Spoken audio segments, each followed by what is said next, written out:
ప్రాణం అని విన్నవించు ఈ పాటని,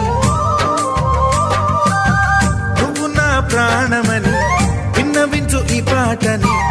ఎక్కడో దూరానున్నా చుక్కలే విన్నా గాని కదిలించలేదా కాస్త కూడా నీ మనసుని. పరదాలు దాటి ఒక్కసారి పలకరించవేమి.